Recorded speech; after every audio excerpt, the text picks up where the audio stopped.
하나님의 말씀은 시편 91편 말씀입니다. 오늘 이 91편 시편은 지은이가 특별히 나와 있지 않습니다. 하지만 오늘 시편 속에서 이 사람이 처한 상황을 우리가 알 수 있습니다. 위기에 있습니다. 어떤 단어들이 나오고 있는지 앞부분만 한번 볼까요? 2절에 보면 피난처, 요새 이렇게 나오고요. 3절에서는 사냥꾼, 올무, 전염병 이런 단어들이 나옵니다. 4절에는 방패, 손방패. 뭔가 지금 자꾸 이런 단어들이 보니까 위기감이 좀 고조되죠. 동사도 살펴보면 2절, 3절에 의뢰하다, 건지다, 덮으시다, 피한다 이런 단어들이 나옵니다. 자, 그래서 이 91편은 주변의 모든 두려움과 위험으로부터 자기를 구해달라고 하는 기도자의 간절한 호소다.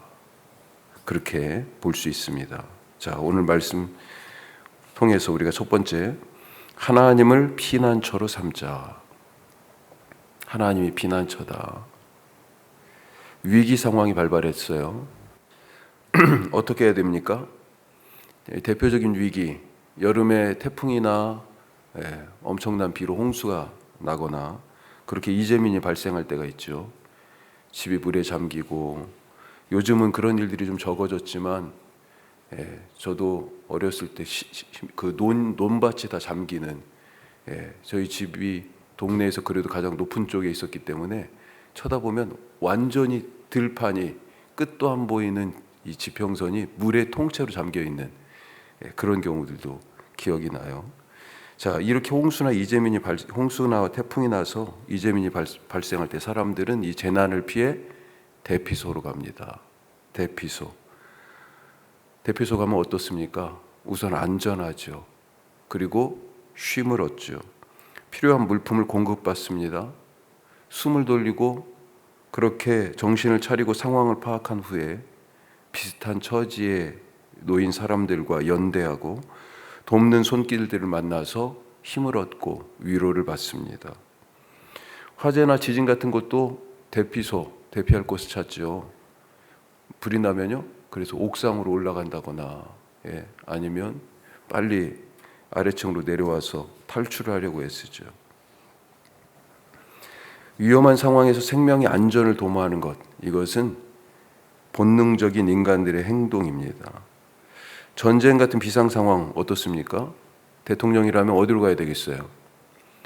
지하 벙커가 있잖아요. 그렇죠. 지금 청와대 지하 벙커가 다 노출이 돼가지고 이제 들어간다는데, 하여튼 웬만한 공격은 견디게 설계되어 있고, 심지어 핵공격까지 방어할 수 있는지 모르겠지만 그 정도의 하여튼 보호 능력을 갖추려고 애쓰죠. 우리가 인생을 살면서 다양한 위기 상황을 맞습니다. 자, 위기를 만날 때 위기에 대한 두 가지 태도가 있는 것 같아요. 하나는 싸워서 맞서는 거고, 또 하나는 피하는 것입니다. 하나는 수비적인 것, 피하는 거니까. 그런데 하나는요, 싸워서 맞서서 싸우는 공격적인 그런 태도예요. 자, 수비적인 피하는 것을 먼저 한번 보면, 오늘 시편은 먼저 피하는 것에 대해서 말합니다. 자, 기도자가 놓인 상황을 한번 다시 한번 볼까요? 3절 말씀 대표적인데 같이 한번 보죠. 이는 그가 너를 새 사냥꾼의 올무에서와 심한 전염병에서 건지실 것이미로다. 사냥꾼이 나옵니다. 올무를 놨어요. 사냥꾼에게 쫓기는 그 긴박함, 이러다 잡힐 것 같습니다. 또 전염병을 얘기합니다.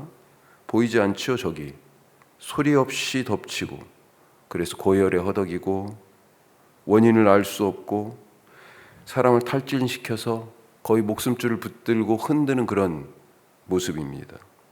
자, 이것을 5절, 6절에서는 뭐라고 요약하고 있어요? 밤에 찾아오는 공포, 낮에 날아드는 화살. 6절에서는 어두울 때 퍼지는 전염병, 밝을 때 닥쳐오는 재앙. 밤낮을 가리지 않아요. 사방이 원수입니다. 재앙이에요.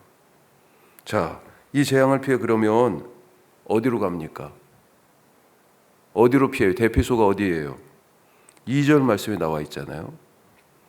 나는 여호와를 향하여 말하기를 그는 나의 피난처요 나의 요새시요 내가 의뢰하는 하나님이라. 하나님의 피난처와 요새가 되는 든든한 대피소가 될 이유가 무엇입니까? 1절에 이미 말하고 시작합니다. 하나님은 지존자, 가장 높으신 분이다. 또 전능자, 무엇이든 못할 것이 없는 분이다. 모든 것이 가능하신 분이다. 얼마나 든든합니까? 그분이 어떻게 해요? 피난처가 되셔서 4절에 보니까 날개로 깃으로 날개 깃으로 덮으시고 그의 날개 아래 우리는 피한다. 이렇게 되어 있습니다. 가장 높으신 분, 모든 것이 가능한 분, 지존자요 전능하신 그분의 날개가 우리 위에 있다 하는 것 잊지 마시기 바랍니다. 두 번째로요, 진실하라. 자, 방어적 태도를 조금 더 하나 보면 진실하라. 진실의 방패. 자, 이제 이렇게 하나님의 어미새처럼 날개 아래 환난당한 재앙 가운데 던져진 이 기도자를 숨기시고 방패가 되어서 낮의 공포와 밤의 화살과 전염병과 재앙과 같은 온갖 원수들의 공격을 막아주십니다. 그 능력이 어디에서 나와요? 하나님의 능력이 단순히 그냥 전능자라는 그 표현에 그냥 묻혀있지 않아요. 구체적으로 오늘 얘기합니다. 자, 4절 말씀 중간 이후에 끝까지 보시면요, 그의 진실함은 뭐가 됩니까? 방패와 손방패가 되시나니. 그가 하나님이에요. 하나님의 진실하심이 방패가 되신다. 그래서 그 방패 같은 날개 아래 우리가 숨는 거예요. 단순히 힘이 세서 하나님이 힘이 세서 막아주시는 것이 아니라 하나님의 이기는 능력은 진실에서 나온다. 진실이 아닌 것은 힘이 없잖아요. 그러니 참과 거짓을 분별하시기 바랍니다. 거짓은 썩은 동아줄이에요. 끊어진 길이고 막힌 길입니다. 모래 위에 짓는 집이에요. 그게 거짓입니다. 지금은 형통하는 것 같고, 지금은 번성한 것 같고, 지금은 와 이렇게 사람들이 감탄을 지어내는 것 같아 보이지만요, 절대로 열매를 얻을 수 없고 목적지에 도달할 수 없고 완성되지 않습니다. 하지만 진실은 위대합니다. 스스로 빛나요. 지금은 감추어진 것처럼 보이지만 결국은 드러나죠. 있지도 않은 일을 지어내고 없는 말을 만들어서 누군가 공격할 때 우리가 이기는 길은 진실하신 하나님의 날개 아래 있는 것이다. 진실함이 방패다. 자, 세 번째로 공격적인 방법, 공격적인 태도. 위기를 만나서 피하는 것 말고 맞서는 방법이 있다고 그랬잖아요. 자, 이걸 조금 더 다른 방식으로 보면요, 세 번째, 열쇠는 우리에게 있다. 열쇠가 우리에게 있습니다. 자, 11절부터 보면 하나님은 기도자를 위해서 천사를 보내신다. 유대인들은 사람들마다 수호 천사가 있다, 이런 생각을 가졌습니다. 오늘 말씀이 대표적인 그 예라고 볼 수 있겠어요. 그래서 12절에 천사들이 붙들어서 발이 돌에 부딪히지 않게 하신다. 이 말씀은 예수님이 광야에서 3가지 시험을 받으셨잖아요. 그 중에 시험 하나에 성전 꼭대기에서 뛰어내려보라 라고 사탄이 시험할 때 이 말씀을 그대로 인용했습니다. 이 91편 12절 말씀을, 너 그 성경에서 약속돼 있잖아.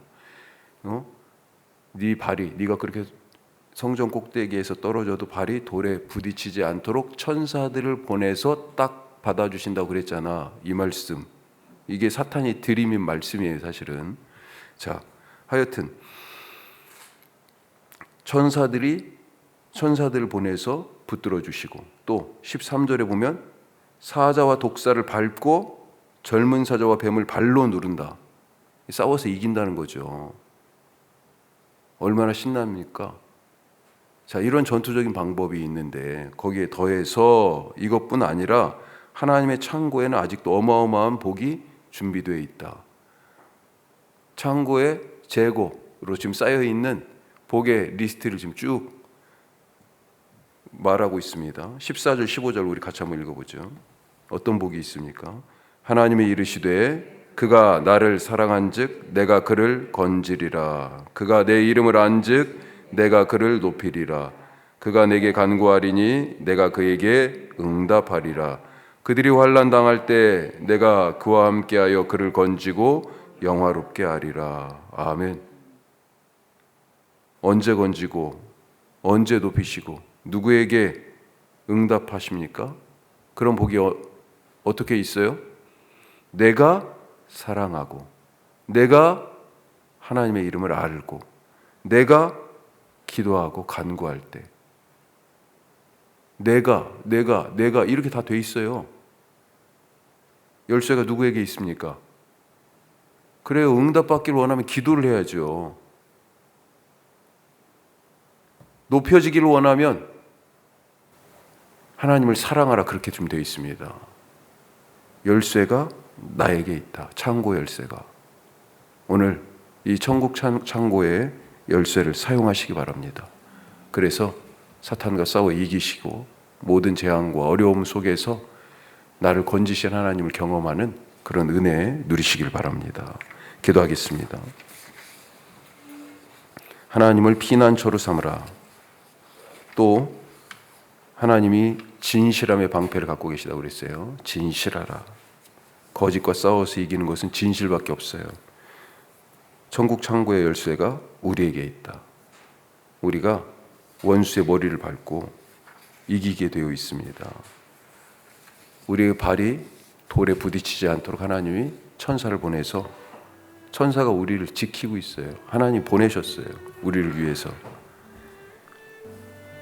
오늘 이 말씀 기억하면서 주님께 피합니다. 기도하시고요.